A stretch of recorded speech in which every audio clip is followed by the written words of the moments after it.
I also believe that the universe was very, very kind to me and laid a lot of this out. But I would go to my office. I'm a getter, shitter, doner.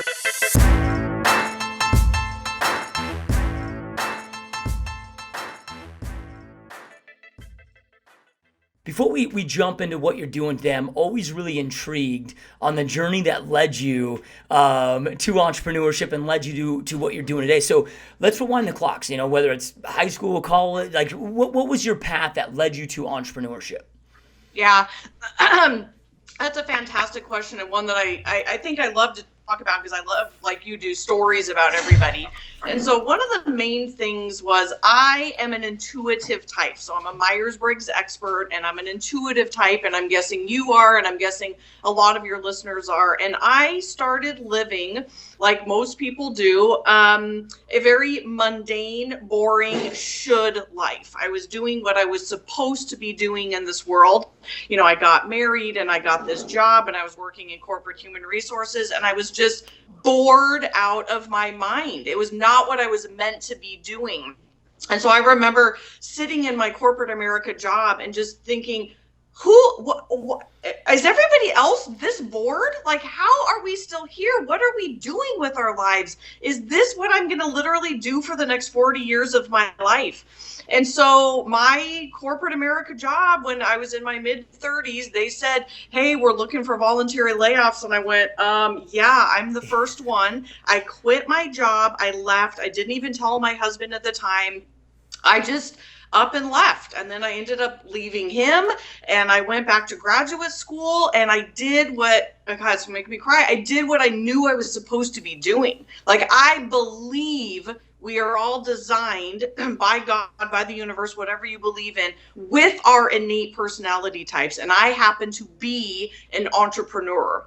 Intuitive types literally have an entrepreneurial mind spirit. We think outside of the box. We are not the muggle world. So in Myers-Briggs language, the second dichotomy, there's sensors and there's intuitives. And there's, I don't mean to be super judgmental. There's nothing wrong with sensors. Thank God for them. They run the world. They literally make it so I can go to the grocery store and I can go to the bank and I can do things. But I had a different life planned for myself. And so when I started really living according to that, and then congregating those people, like I run an intuitive group, when I started really realizing that this was my secret sauce and that this is so many other people's secret sauce, that became my passion, is to get kind of the weirdos of the world. I consider myself a weirdo. You're a weirdo for sure. To get all the weirdos in the world together to unite and just say, we're not supposed to live like the rest of the people out there. We're supposed to be doing our own thing. But what I love about you too is that you can't just, sit back on your laurels and do nothing. Like, if you want to change the world and you want to be an entrepreneur, you got to get some shit done. You got to work hard. And so that's what I've been doing really for the last 5+ years, is changing my world, literally changing my personal life, changing everything, and getting a lot of shit done. I loved this thing of like, well, what are you going to do about healthcare? Dude, entrepreneurs can have healthcare. You just go down the street and you frickin' buy healthcare. It's so funny. Like, the things that people, what are you going to do about your retirement?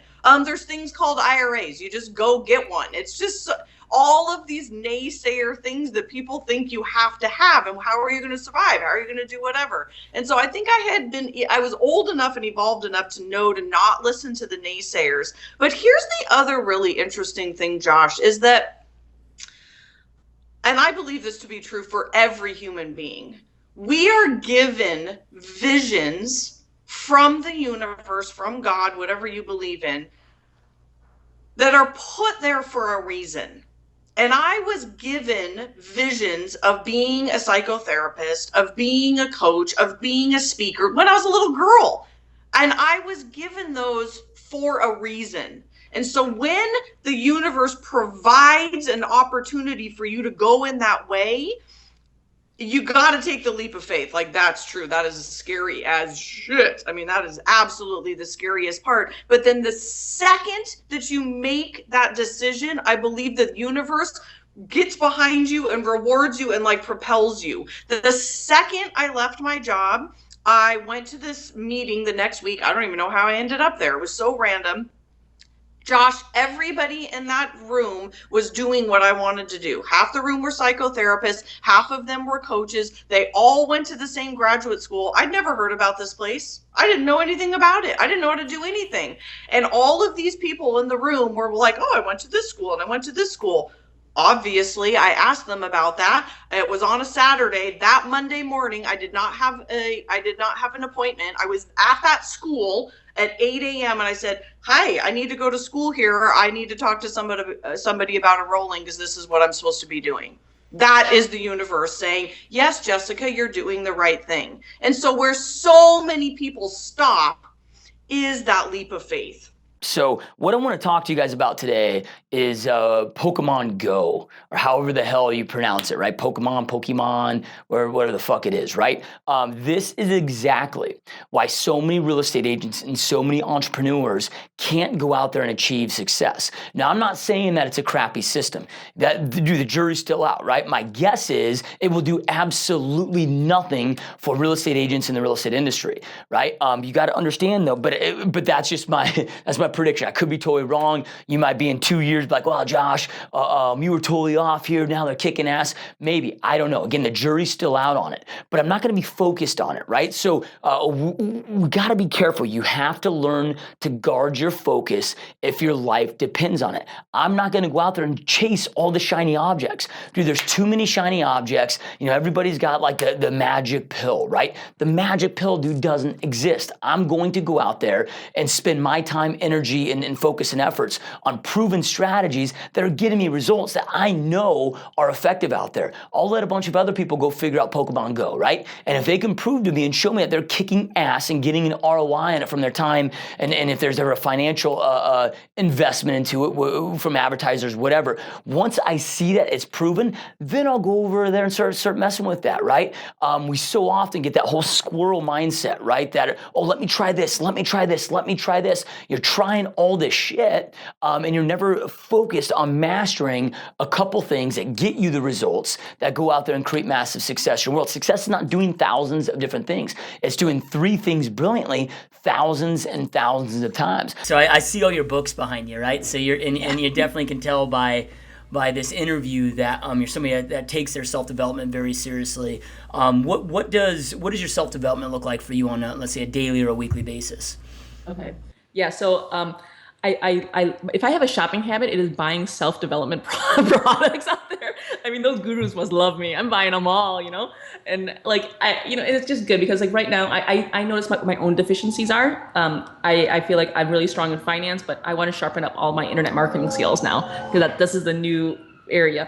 So I buy a ton of books, a ton of audiobooks, a ton of programs, and I do study and I do commit to studying. I will do my cardio while listening to it, while watching it. I have my iPad. I'll put it right on my elliptical and I'll do that. So that's a never-ending journey for me. And then additionally, because I have that nonprofit, the business school for entrepreneurs, I'm recording modules, teaching. So now is a perfect way to learn, regurgitate, and synthesize for my audience. Because that's the beautiful thing about business knowledge. We learn the theoretical, the big stuff, but it applies across the board, right? People just want it to be simplified and synthesized for them so they don't have to think as hard. So that's where I come in, and that's fun for me.